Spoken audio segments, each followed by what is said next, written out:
Welcome to the Bitcoin Source Podcast, the ultimate destination for all things Bitcoin. Today we have an esteemed guest with us, Dr. Stacey Boyle, who has an impressive background in corporate learning and development and is now channeling her expertise in corporate learning and things about Bitcoin.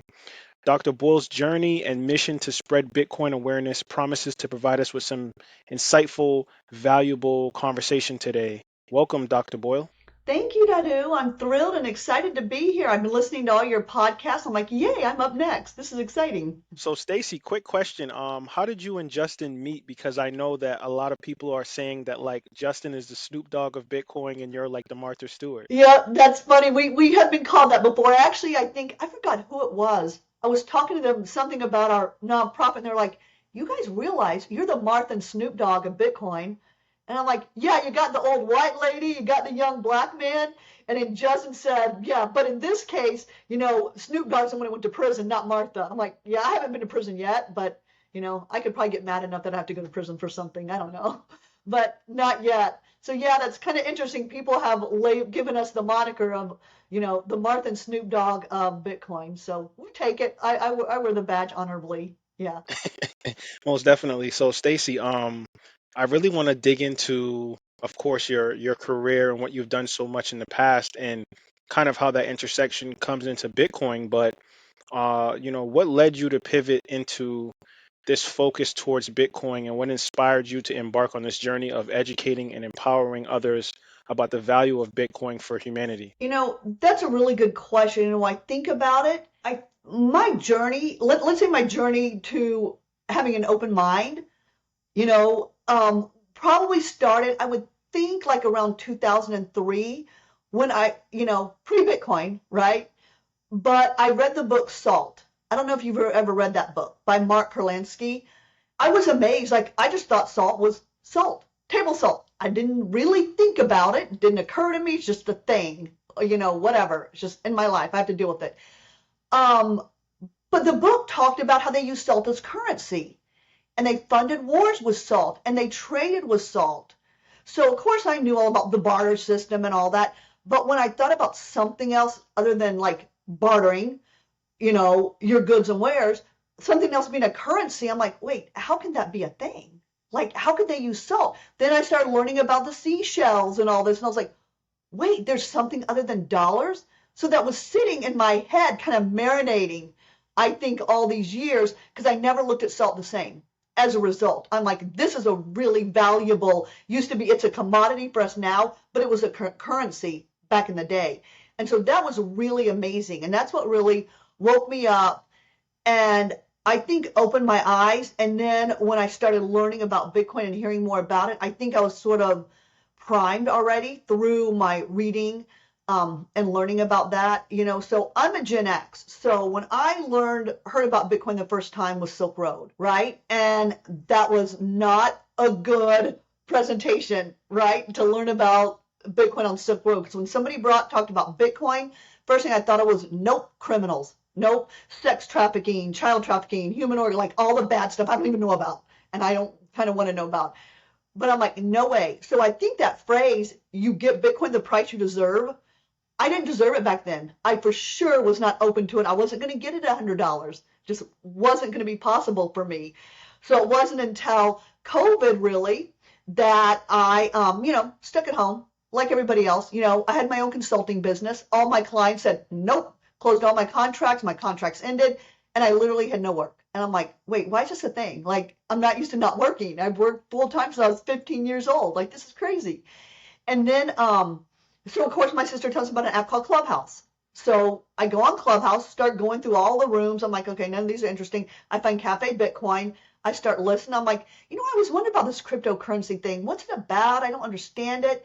And I started going into Bitcoin Cafe or Cafe Bitcoin, and I was like, I was listening to Hodl speak, Neil, Shelley, all the great people they'd have on stage, and I was like, wait, what is this thing? They'd start, and I'd be like out on walks, doing whatever, like taking notes on my phone. This book, go buy this book, go read this book. So of course I bought all the books, read all the books. We're in COVID, I have nothing to do, and I'm an avid consumer of content anyway. So read everything. Then I just start exploring more and more, and then I start getting triggered on Clubhouse about Black Bitcoin billionaires. So I start going in there, and I'm like, oh my God, this is amazing. Because it was a slightly different slant, right? Than I was hearing in Cafe Bitcoin.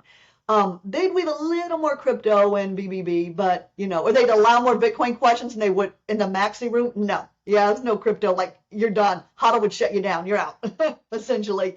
And then I started going to Justin's Bar to Bitcoin room. So just on Clubhouse listening, and I'm like, oh my God, this is freaking amazing. And at the time, I lived in Chicago, and I was heavy in the Rotary Club. And in the area I was in, we headed up all of the foreign exchange students for the world in the town I was in. And my daughter went on exchange for a year in Thailand, and I had a Thai girl come live with me for a year as well. And so I got really involved in all this. So working with these exchange students across the globe was just amazing. And when I learned about Bitcoin, I'm like, oh yeah, I'm going to take the job and lead up the exchange student program for Rotary, and I'm going to orange pill every single one of these kids that come through the program. Like, I'm doing it. So I stepped up. I said, I want to lead this thing. And so I was like, I want the Rotarians with their, kind of their ethos and mindset. I'm like, they would love Justin Redrick's story. So Justin Redrick's my business partner now, which we'll talk about in a minute. But Justin wrote the book From Bars to Bitcoin. And it's really an amazing transformation story.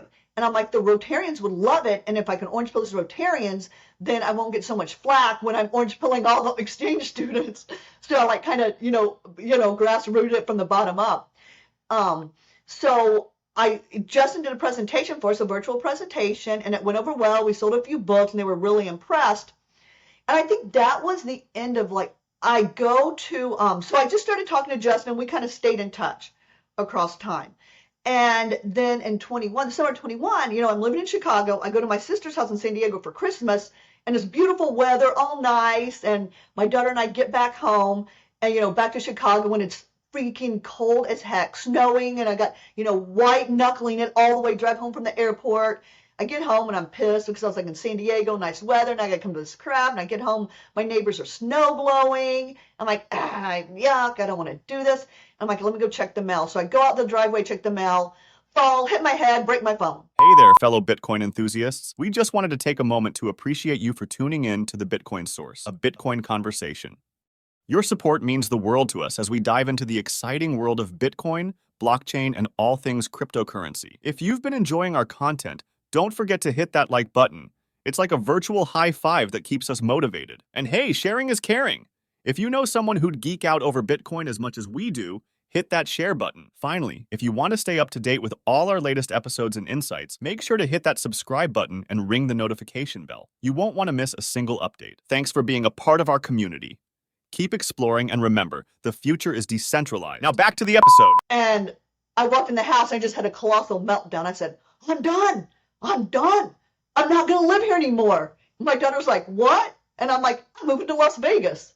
And she's like, what? And I said, I don't know. Maybe I have a concussion, but I think I'm moving to Las Vegas. She's like, why are you moving to Las Vegas? I said, I don't know, but I'm going to clean the house, sell it, and move to Las Vegas. So within 2 days, 48 hours, I did all the research and everything and said, that's it. I'm leaving. Like by the end of first quarter, I lived in this house 25 years. My best friend came. We sold everything, 90% of my stuff.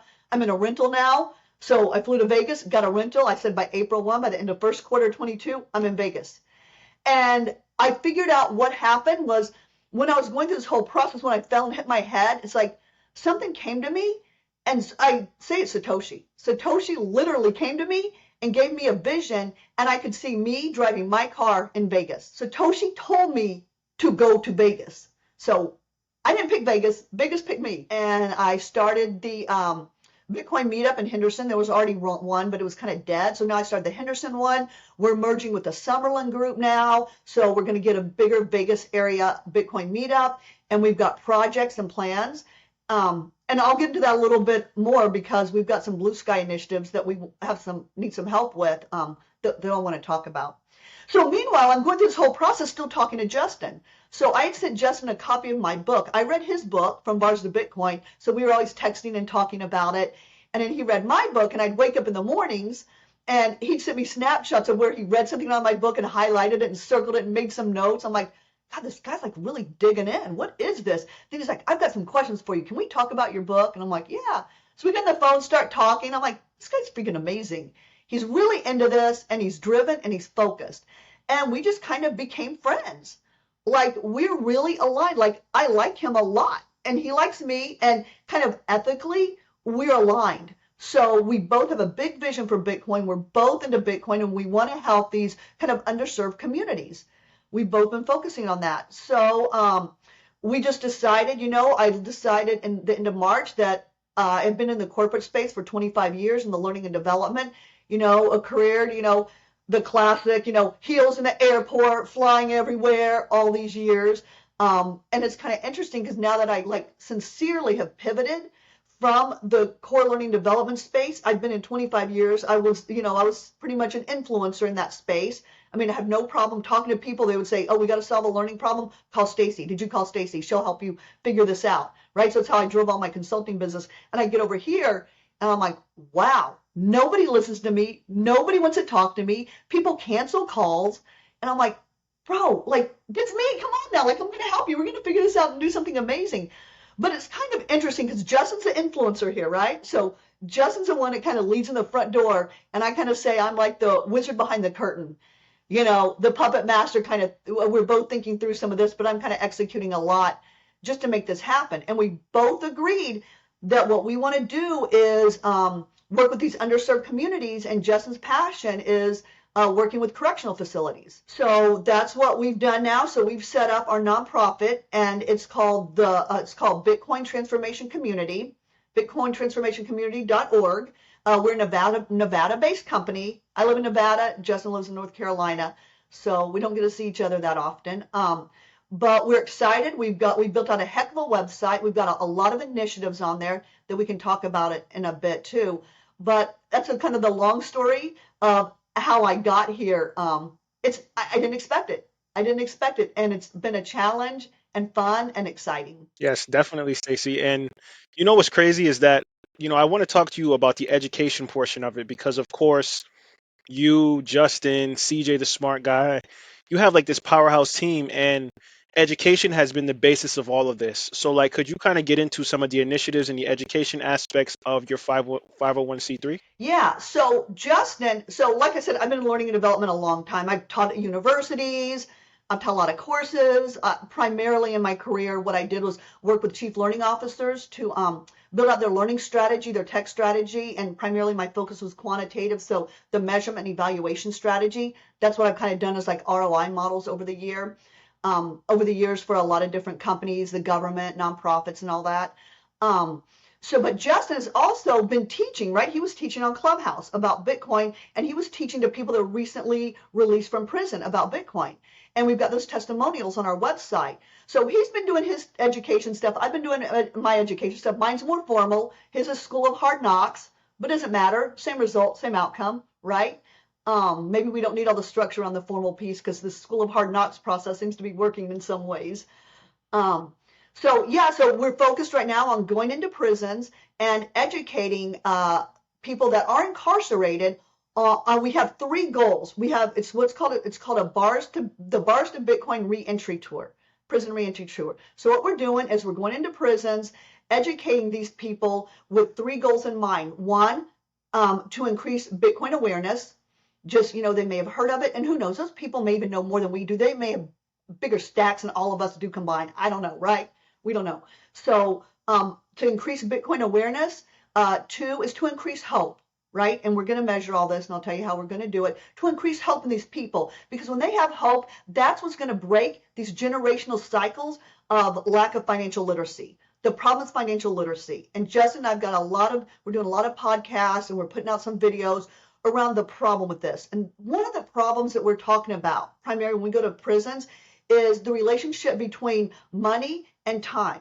We know our currency is always debasing, and most crimes are committed for financial reasons, right? If it's not like sex or power, it's financial reasons. You're robbing, you're stealing, you're, creating fraud, some other reason, right?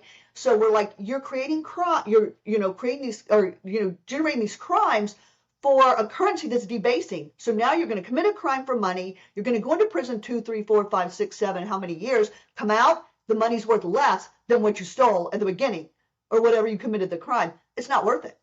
The crime, financial crime's not worth it.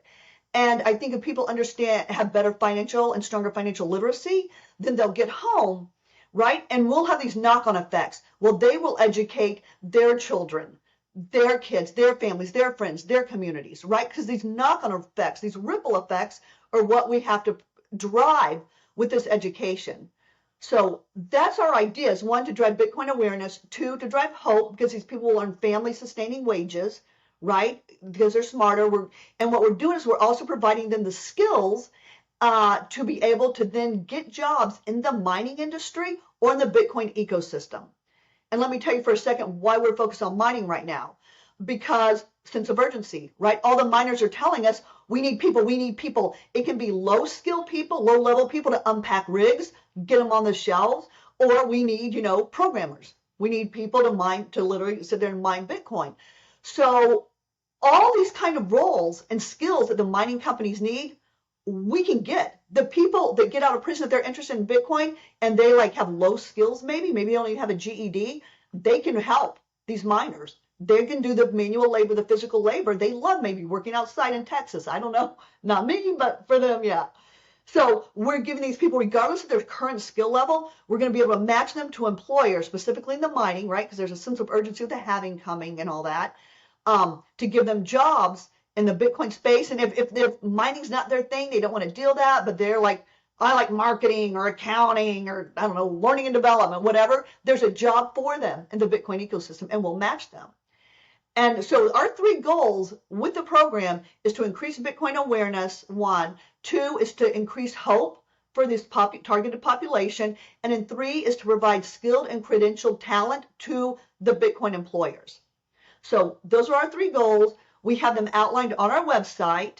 And I actually have a proprietary tool that I created. I've got the trademark for and everything, and I own. And by the way, I've got to send out 1 million cease and desist letters. It seems like every week. So I own the trademark for a tool called Impact Blueprint, right? Even a guy wrote a book called Impact Blueprint.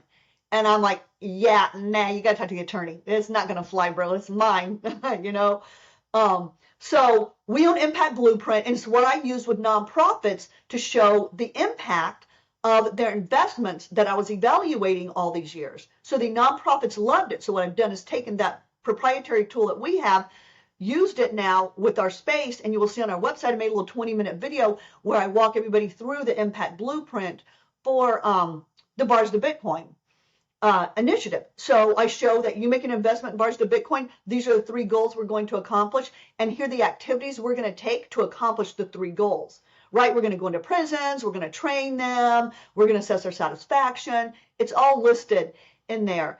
And by the way, this whole Impact Blueprint also highlights that we're not doing this alone. We've engaged so many partners, so we have a big partner ecosystem. We've got partners that are getting us into prisons. We're partnering with the Me Premier Bitcoin, the workbook that they developed in El Salvador to educate school children in El Salvador. We're using the content from that book in our prison training program.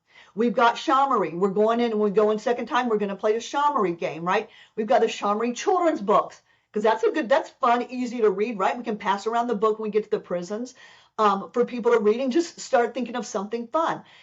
We've got LFG mining that's really helping us, aligning us to partners. And Jose with LFG mining is doing the training for us in the mining space. So if you think about it, we're going into prisons. The lowest common denominator for every prison, some people have tablets, some don't, and all that, is paper-based. So everything we do initially can only be paper-based. No YouTube videos, but maybe we can take a Safedine book, I don't know. But everything has to be paper-based. So we're going real slow. We're doing some baby steps. My plan is to get them conceptually to understand Bitcoin and increase Bitcoin awareness through the paper-based tools we give them. And then when they get out, then they can get the technology. And then Jose is going to meet them whenever we have a class or a cohort go through. Jose is going to meet them, and with their proprietary training solution, he's going to then train them on how to become miners, if that's what they want. It's going to be free training for them. We're going to get the employers to pay for it some way. So we've got training coming from us, Me Premier Bitcoin, but we're coordinating, organizing, and designing everything and measuring the impact. And it's Justin and I So when you think about what we're dealing with Bitcoin, which, cryptocurrency, prisons, the co-president that's formerly incarcerated. So I'm like, we've got so many things against us, or people can even listen to us outside of the Bitcoin space. So I was worried about all these barriers, but they're not real. It was just a figment of my imagination. People do listen to us, and they respect Justin for what he brings to the table, and because he's got experience. So, and because he's charming and sharp, and people love listening to him.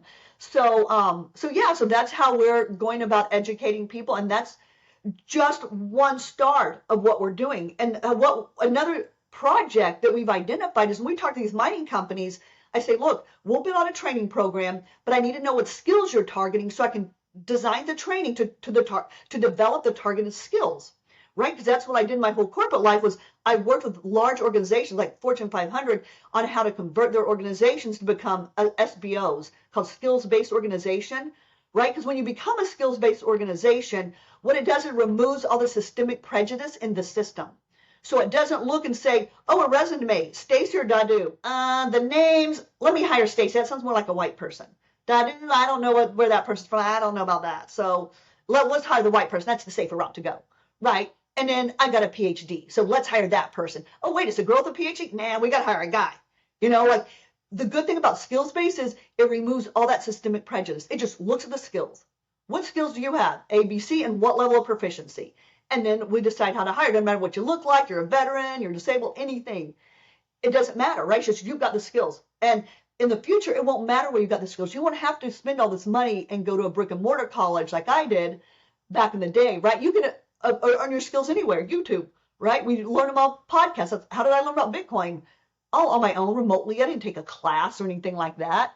So we're moving to the skills-based organization in the corporate world. So I told Justin, I said, we're going there. We're not going to even wait. We're not going to do this competency-based business. Nope. We're doing skills-based because we're going to hire people based on the skills. And we go into prisons, that's what we're going to tell them. It's your skills. It's not what you look like. It's not your background. As long as they don't have a financial crime, probably kind of any other felony, the miners have told us, employers have told us, they wouldn't have a problem hiring them as long as it's not a financial crime.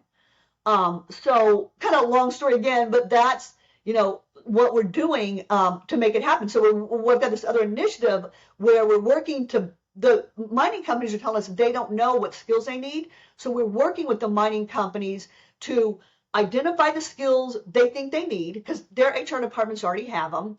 Then what I'm going to do I've got another initiative on there called Validating Mining Skills. Then I'm going to use AI, do a web scrape, look up the skills that come up for mining, right? See what go through resumes and LinkedIn and Indeed and all that. What skills are listed? So I want to get the list of skills through a web scrape, take those skills, kind of clean them up. Then what I'm going to do is put all those into like a survey tool, send that survey to the mining companies and have them validate, hey, here are the skills we identified. Are these really the skills you need? Or are we missing something? And what level of proficiency do you need all these skills? Then the mining companies will respond. So then I'll have an industry-wide validated list of mining skills in the end. And so that's a little big project, but we're going to do it. And then at the end, we will have a list of, like I said, validated mining skills that are available to everybody. And that's why we elected to be a nonprofit, because then we can put everything we create out there for free. Now, if we don't get funding for the project, I'm going to have to charge for it, right? For the mining skills list. But I think it's the right thing to do, and it's where we need to go, and it's solving a problem for these mining companies. And our education will only get better, all of our Bitcoin education, because we'll have skills that we know we need to target towards. We need to develop those skills. So it's going to help us all the way around.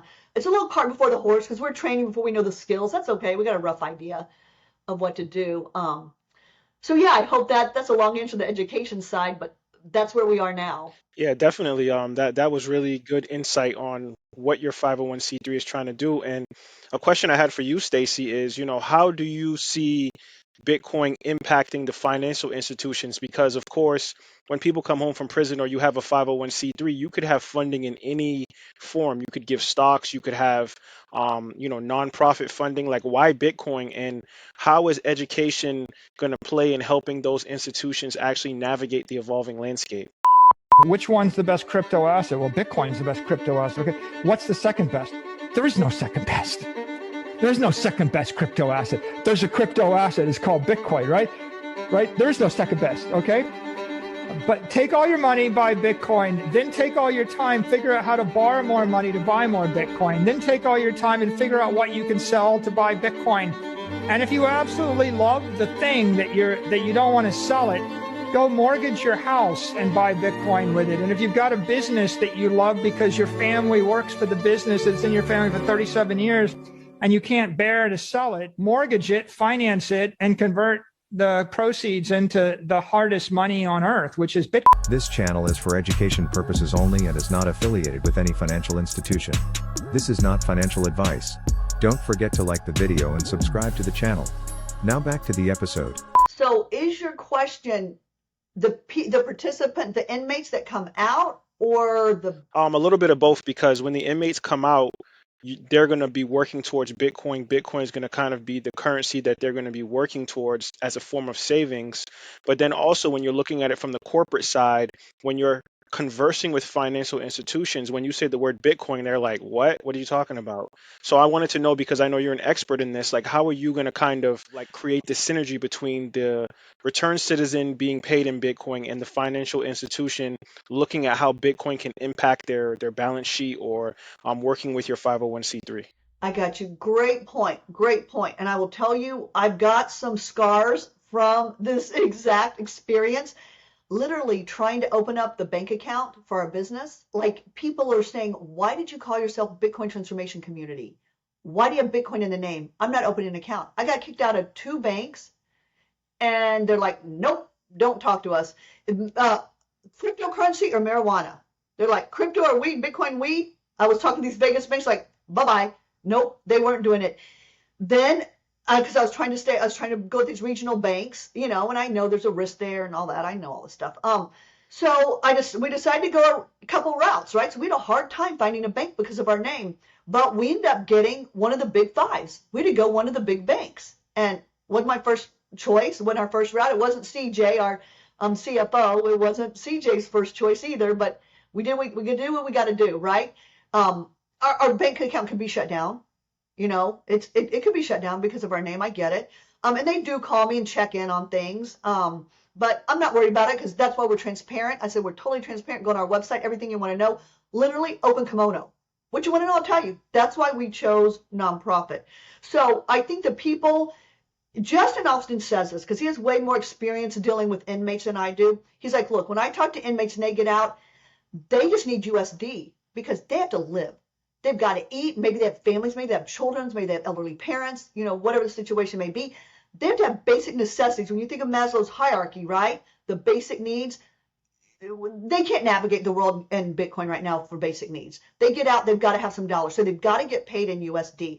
They're not able to get to a point where they can start using Bitcoin for 2 things. I think, one, they have to have a total mind shift. They'd have financial sovereignty to be able to take care of their daily living and not being paycheck to paycheck, and then have a mindset like the rest of us, right? We're probably not living paycheck to paycheck. We've got a mindset. I can choose to live on a Bitcoin standard. I can buy the gift cards and buy my airline pilot, buy my flight, and we can kind of live that because I'm not worried about how I'm going to eat every day. These people are initially, some may be, right? So once they get the USD, then they can start thinking about saving and living. So I think the 2 things, one, they have to be able to afford to live a daily life and then use Bitcoin as a saving. So that's a mindset. And then 2, they have to be able to, if they don't have their own money, then to be able to live a Bitcoin life. So they're going to need to be paid in USD up front. Maybe it can be partial. Maybe some can afford that. Maybe some can't even afford to do partial. I don't know. We're going to have to work with the employers, but the employers will pay them USD, I think, if that's what they need to get started. But if they're working the Bitcoin space and we've orange pill them, bro, they're getting Bitcoin. They're getting Bitcoin as soon as they can. I'm not even worried about that. Pay them USD. They're going to buy Bitcoin somewhere down the line. I have 0 worries about it. Yes, exactly. That was so well said, Stacey. And I really love to see like your hustler's ambition, and you're just so laser focused on winning, and that's what it's about out here. So, your mission to empower and educate people about Bitcoin is truly commendable. Looking ahead, like, what are some aspirations for the future? Do you have any upcoming projects that you can disclose, obviously, that your 501c3 is going to be doing like very soon? You know what? That's a really interesting point. We just learned last week because we have a Nevada nonprofit mentor from the SBA, right? So we've got a SCORE mentor, a guy does that, a retired man that's done nonprofits in Nevada for a long time. So he's helping us quite a bit, giving us a lot of insight and direction. And we're in the process of setting up our advisory board. I'll go into that in a minute. But what he told us last week is that there are actually 44 nonprofits in Nevada, and 5 of them have over $6 billion in revenue. It's not called revenue in nonprofit, it's called assets or growth or something, but they've got over $6 billion. So don't tell me somebody's not braggadocious. I got to figure out who that is, unless it's American Cancer Society, United Way, one of the big ones, right? That we know. And so I'm going to start getting involved more in the Nevada area with all that. But so my vision is, right? So sort of the reason I realized why I came here, because I don't, everybody kind of wonders their why in life, right? Why am I here? Let me tell you a little bit. I don't think this is TMI, but it's like why might be a little bit bigger than some people's. When I was 34 years old, I was diagnosed with advanced breast cancer, and my daughter was 18 months old, so I had a little baby, and I was 34, middle of my career, freaking killing it, and the doctor's like, you're not going to make it to 40.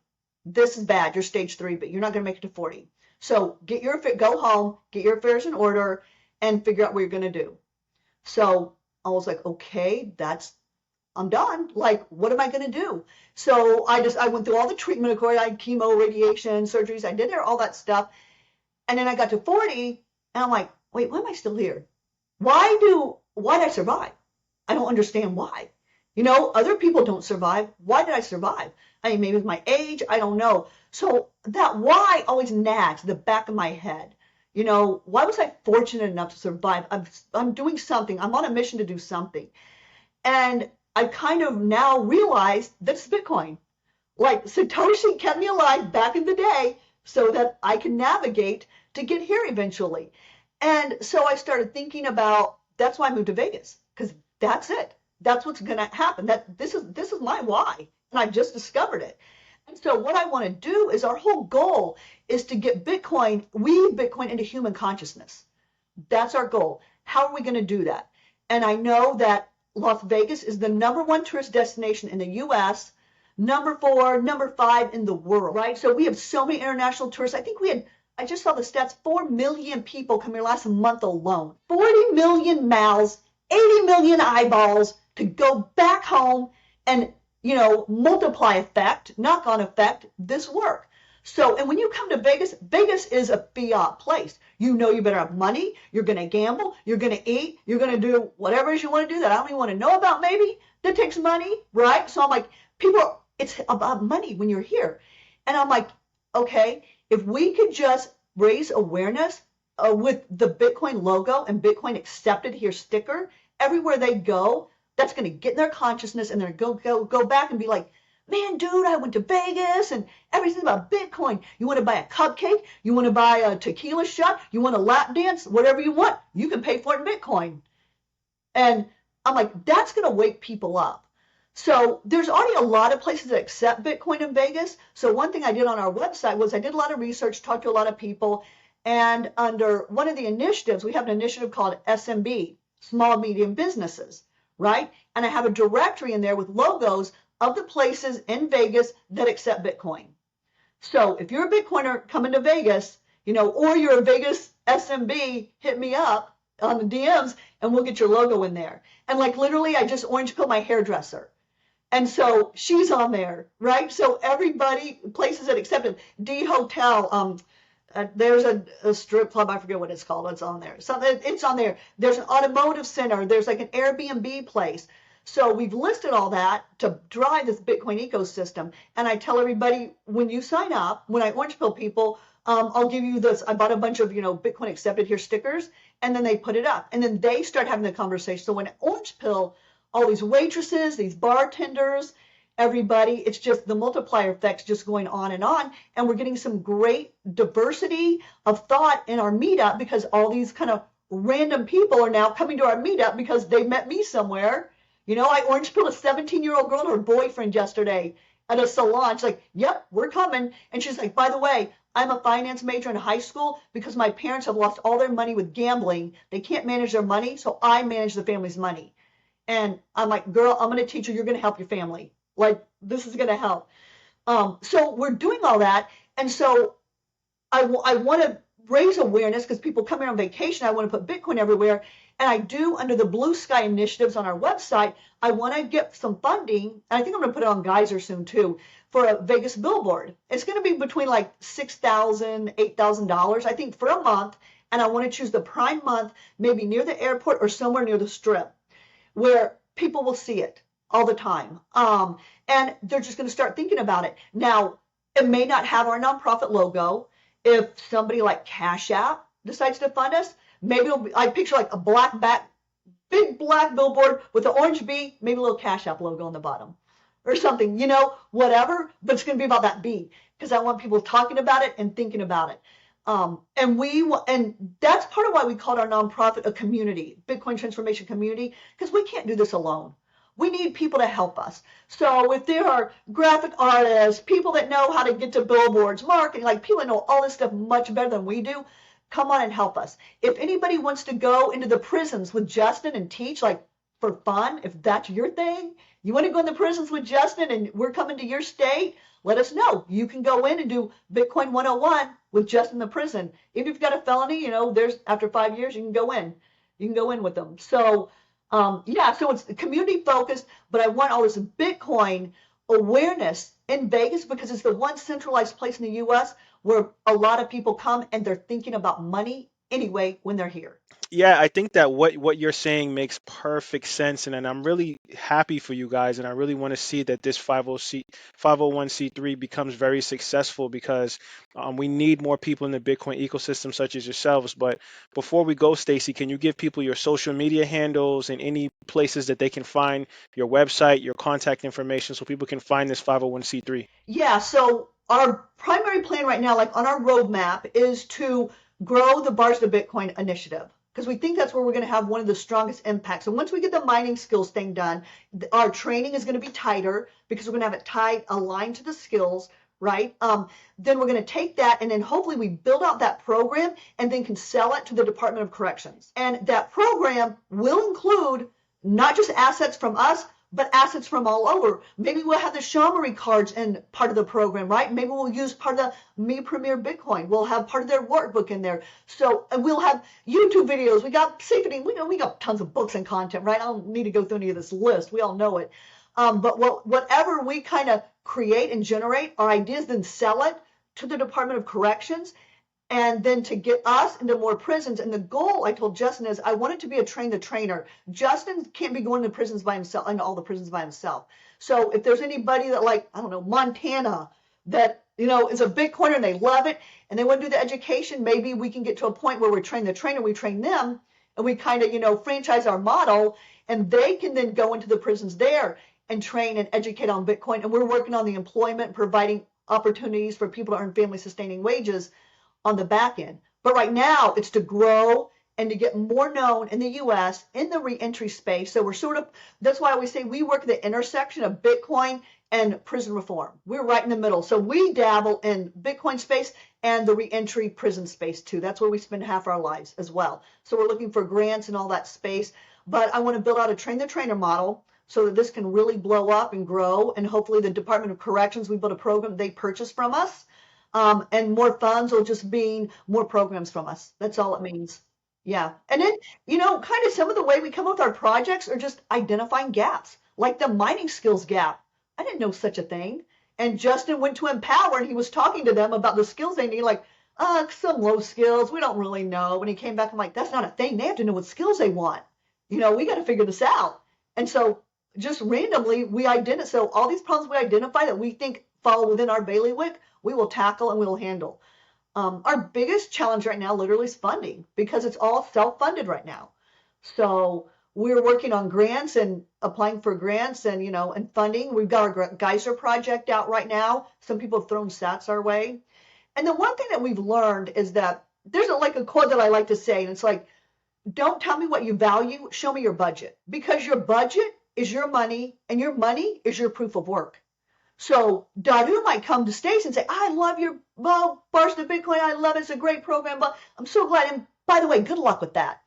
I'm not going to give any sats. I'm not going to give any money, but good luck with that. And we're like, wait, how can I do this if we don't have a little bit, like we're self-funded the best we can, So we're struggling a little bit with that part, but people that have put some skin in the game, we've got a lot of good donations on Geyser. We're looking for more. And, and I'm really transparent on Geyser. I listed out, I literally built a spreadsheet of our budget. Here's what we're spending our money on. It's all travel. We got, Justin's got to go. He's got to travel. He's got to fly. He's got hotels, rental cars and all this stuff. And we're doing it on the cheap, but we need funding to keep this thing going. So that's our biggest barrier right now. And I think we can overcome it, and we will overcome it. But now that we're kind of out of stealth mode and we've kind of built our infrastructure and ready to be out there talking about it now, the funds will come. Satoshi will make it happen for us. I'm sure of that, because he's got us here for a reason. And thank you, first, Dadu. Thank you for what you do, and thank you for amplifying our message and giving us the opportunity to amplify our message, right? Because I think what we're doing is good work. We just need to let people know about it, right? Because like I said, we're growing in the U.S. and then our ultimate goal is to go global. So I don't know. I'm not going to any prisons, and Justin and Cardell seem to think I'm going to prisons. And I said, if you hold my hand, I'm going in prison. Otherwise, I'm not relatable. I'm worried. So anyway, I am on X. I got to remember, I'm on X as @SBoyle, and our corporate account is at BTCTC 1SAT, because our tagline is one Satoshi can change everything. So BTCTC 1SAT on X.